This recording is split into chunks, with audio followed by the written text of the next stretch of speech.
Hi, everyone. Welcome to today's LinkedIn Live. We have a really special event today because I have two special guests instead of our usual one. Today, I have two seasoned industry veterans, Kyle Malady from Verizon, he's the Executive VP and CEO since March 23, if I've got that right, of Verizon Business. We all know Verizon, but leading global technology company serving 99% of the Fortune 500 companies. But one of the things I loved about your bio, Kyle, is you began your career as a cell site technician for NYNEX. That's correct. That's correct. I'm all about leadership and leadership strategy. I love to see these progressions. So 35 years at Verizon, and here you are. It's excellent. It's great to be here with you. Thank you. And then I also have Vijayakumar, who goes by CVK. Thank you for joining. He's the CEO and managing director of HCLTech, a $12 billion organization, and has really spearheaded their strategy to help forward-looking enterprises reimagine their businesses. And he's been there almost 3 decades. So also a really fabulous progression and testament to the ability to develop at an organization. So thank you also for joining CVK. Thank you, Karen. It's my pleasure to be here. Terrific. So the reason we're here today is that in September, Verizon Business and HCLTech announced a strategic global partnership. And I'd like to just talk in general terms about that partnership, and then we can drill down into some specifics. Kyle, maybe you could start with that.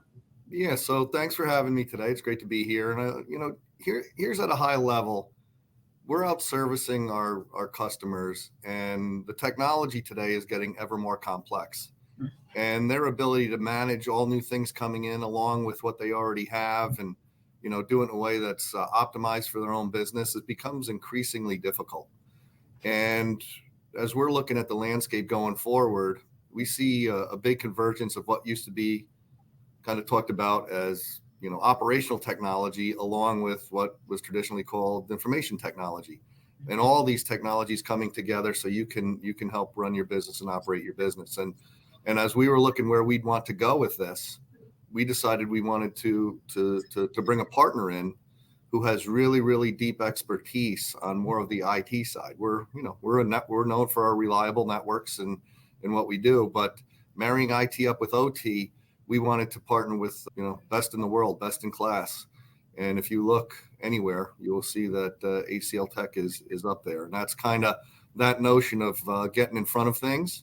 Everybody hears about ChatGPT and all the different technologies out there. There's a lot of buzz about it, but our two firms coming together in a way that'll help support our customers and really help them accomplish their mission is really what this is all about. That's great. CVK, what benefits does HCLTech obtain through this partnership? Karen, this is a strategic partnership. On day one, it helps us service a very large number of Fortune 100, Global 500 clients for the managed network services through Verizon, right? We leverage the extensive power and market presence of Verizon and the telecom capabilities they have. We really benefit from it. And right now, all the products and services that is a part of Verizon catalog, we can offer to our clientele. So it really becomes a very rich bringing together the best of networking power and the service capabilities. That's what we can offer to our clients. Yeah, absolutely. Kyle, maybe you could say a little bit about how this partnership benefits your customers, your enterprise customers specifically. Yeah, so we're going to be, like I said, you're taking best in class, kind of service from HCL, and then of course our best in class networks, and putting them together. And what will ultimately happen, we're building basically a platform to help our customers manage their technology. And together we'll be able to do that faster. We'll be able to, when actually we're designing new products, new services, and we see new technology coming, we'll be able to get that in our customers' hands quickly. And that in turn will allow our customers to utilize the tech, take the advantage of the technology and really help them either save money or do things more efficiently, have more visibility, just really run their operations more efficiently and easier, because it's only going to get more difficult with more nuanced technologies coming. And it's really hard now for organizations to understand what's going on in the world with all the different tech, what may be applicable to them, what may not be applicable to them. And together we can help our customers get through that. CVK, I'm curious. I know HCL is known for its digital native managed network services. I'm so used to saying MNS, managed network services technology. How do those tools and customer interfaces really improve the service that Verizon customers will receive? I know that was a big impetus behind doing this deal. A couple of dimensions, Karen. First is if you look at any large enterprise client, they're all midway in their journey to cloud, right? And in the journey to cloud, network readiness becomes a very, very important aspect. Networks need to be secure, it needs to be flexible, scalable. So that requires the traditional way of looking at networks. A lot of customers are very keen to modernize it. That's one dimension, whether it is moving to SD-WAN or SASE, or some of the clients who are adopting 5G. So that's one dimension. Network modernization is one big theme. The second aspect is just the day-to-day service delivery, where you can have a frictionless customer experience and high performance, high uptime, just the responsiveness. All these attributes can be very well enabled through the service delivery platform that Verizon has, which we will help bring some of our best-in-class tools onto the service delivery platform that Verizon has to really make it a very strong capability, which Verizon's enterprise customers will have access to. Okay. And Kyle, what about from your side? Are there any new technologies that your enterprise customers will obtain through this partnership? Oh yeah, I think it goes all the way from, just even operational understanding to, CVK brought up SASE and some other things, zero trust networks. We'll have a lot of the new bells and whistles, but what it comes down to a lot is visibility for the customer, being able to understand. A lot of these folks have really large networks, and understanding exactly what's going on anywhere in your network at any time, around the world. And if an issue arises, understanding what the issue is right away, and then the ability to work around it, either by having rerouting traffic or depending on what the issue is, but you have real-time capabilities to manage that and do it in a way that's easy to understand and efficient. And so always being able to understand what's going on in the network when things are happening, and then being able to respond and or grow or right size or move traffic from one place to another place. All these things are important for people running networks, because let's face it, a lot of the businesses, their whole company runs on these networks. And if they have any downtime at all, that costs some money. And so we'll keep doing this. As we move forward, one thing that I always do like to talk about is we're very interested in private networking.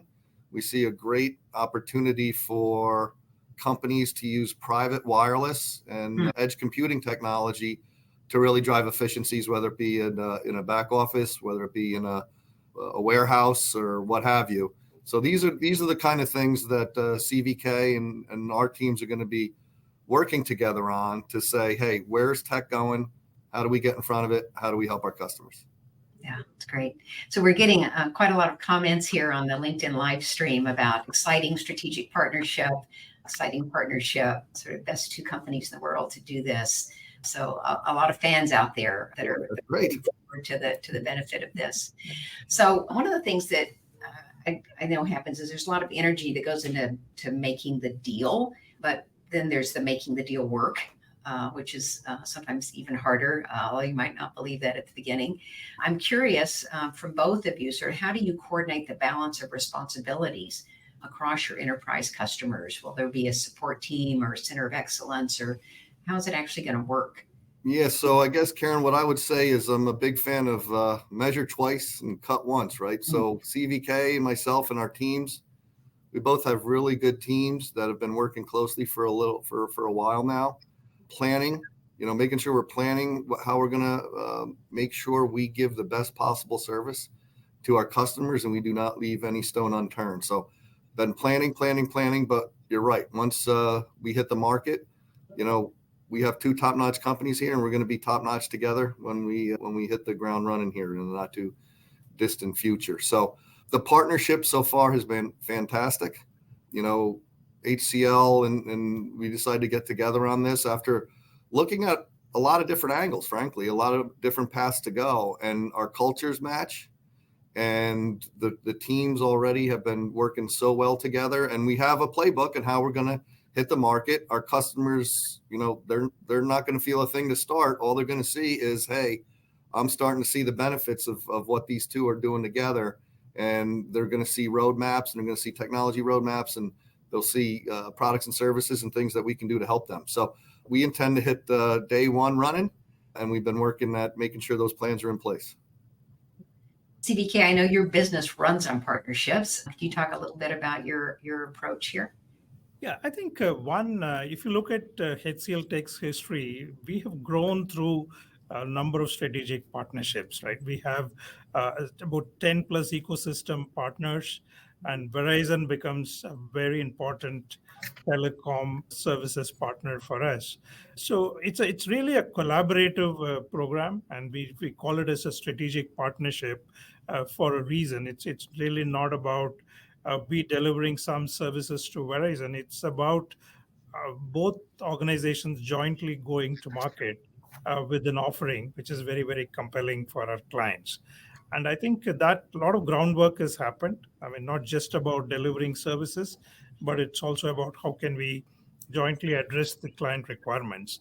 And we're already seeing very good interest, both from existing clients, new clients, and some of the partner ecosystem, as well as the analyst and advisor community. We're already seeing a lot of interest, and they see the rationale behind a partnership like this. And I think it's really going to mean a lot to our clients. Yeah. All right.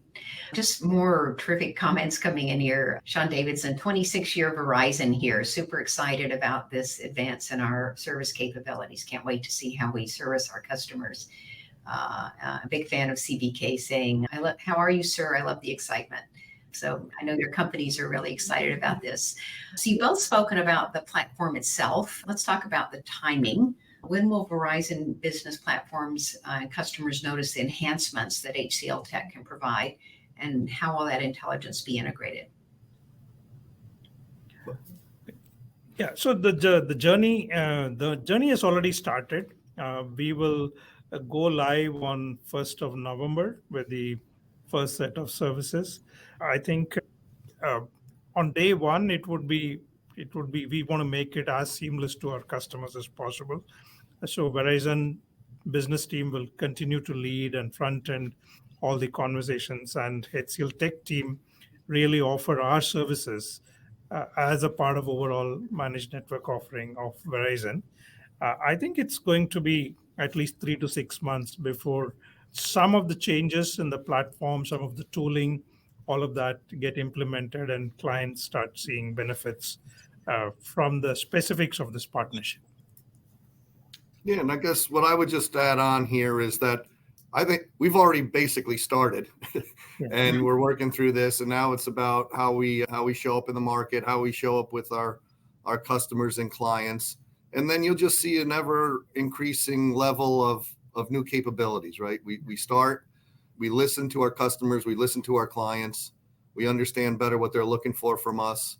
And then we have our technology roadmaps and so forth that we will start implementing, and our customers will start seeing things that I think they're going to be very excited about. But you start day one, and then we move on. Yeah. So Kyle, what's a sort of perfect or best use case for you that you see rolling this out to? I mean, listen, for me, I like to take what we're doing here with managed services. And then like I spoke about before, I get very excited about what we can do with private wireless and private MEC and new technologies that we all hear about today, and including what we can do with devices. And so obviously we play a major role in the device ecosystem of wireless throughout the world. And, even bringing other partners into to these discussions and dreaming about what's possible for the future. But so for me, it's about how we can listen. I was on the, I was before this role, I was managing our networks. And to me, understanding what's going on in your network in real time and being able to do things to, to work it, modernize it, what have you, is exciting to me. And if we can put those capability managed service platform capabilities in our customers' hands, and then we add on things that they hadn't thought about with private networks, I think we're going to open up a whole new area for CIOs and people who are running operations to leverage this technology in a way they might not have thought of before. But it's going to take an ecosystem. It takes partners like CVK. It takes partners that we have in our network infrastructure side, and it's going to take device ecosystem to have all this come together. All right.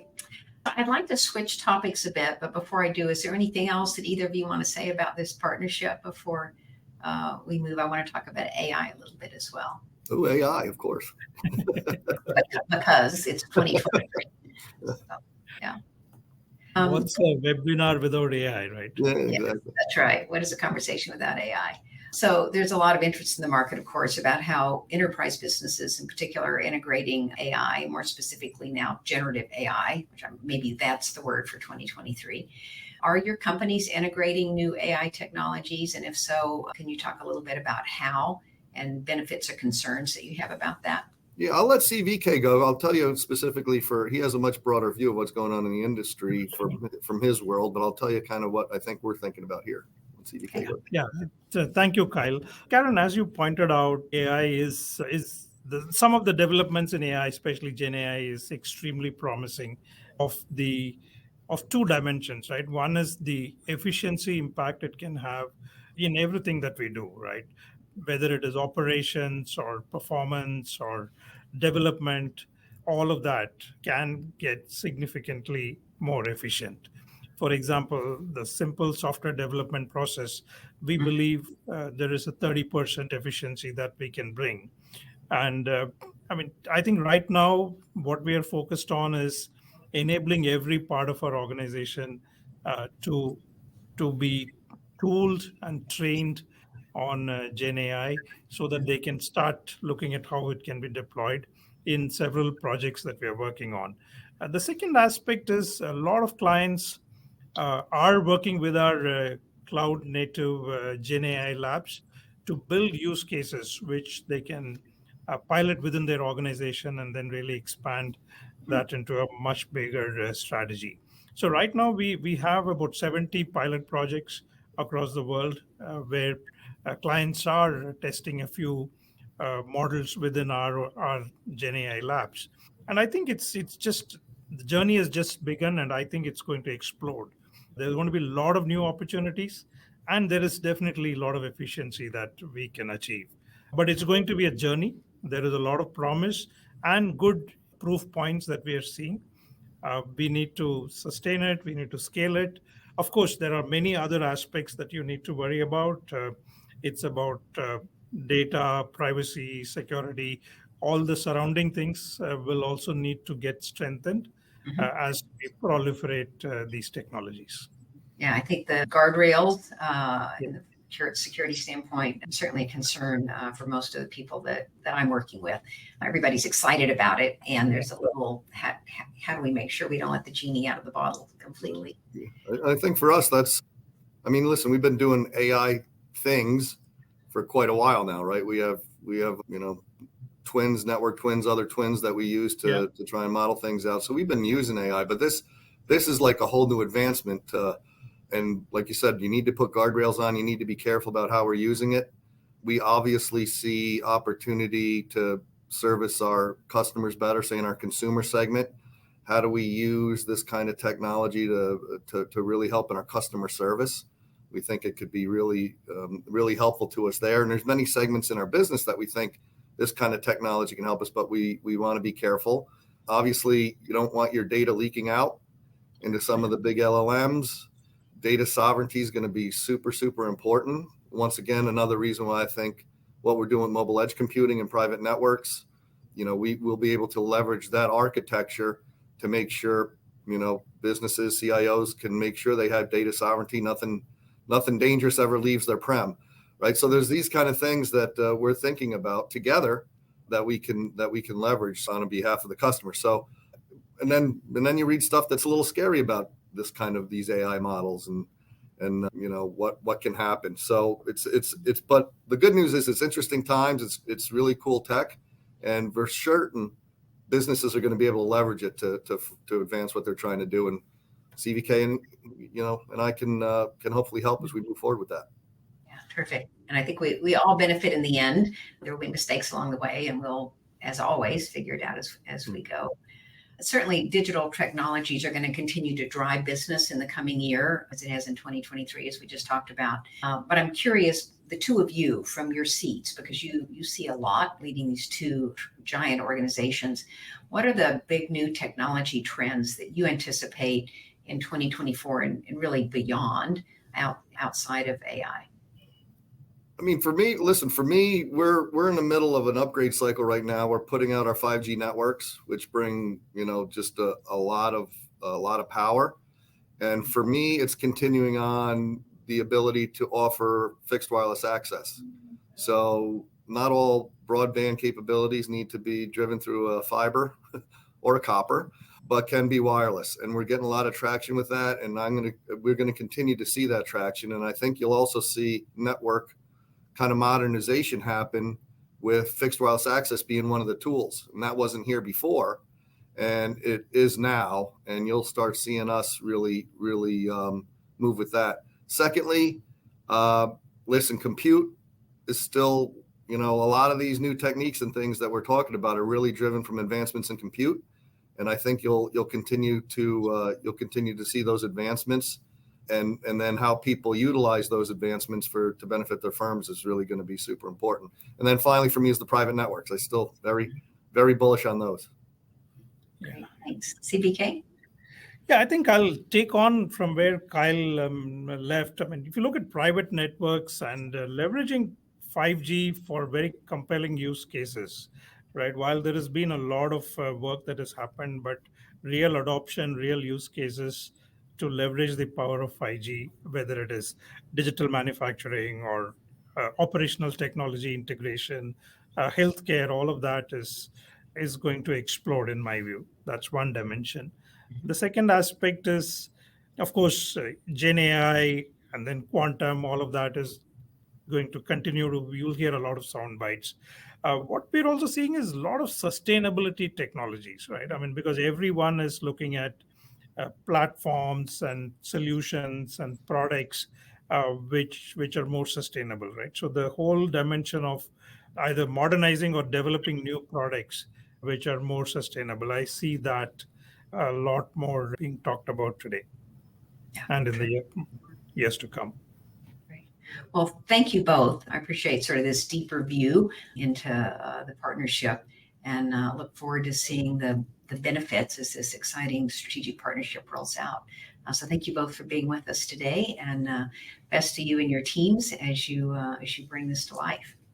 Appreciate it, Karen. Yeah, thank you, Karen. Thank you, Kyle, for the partnership. It's been a wonderful start to the journey and really looking forward to this. You too. Great. Thank you. Take care.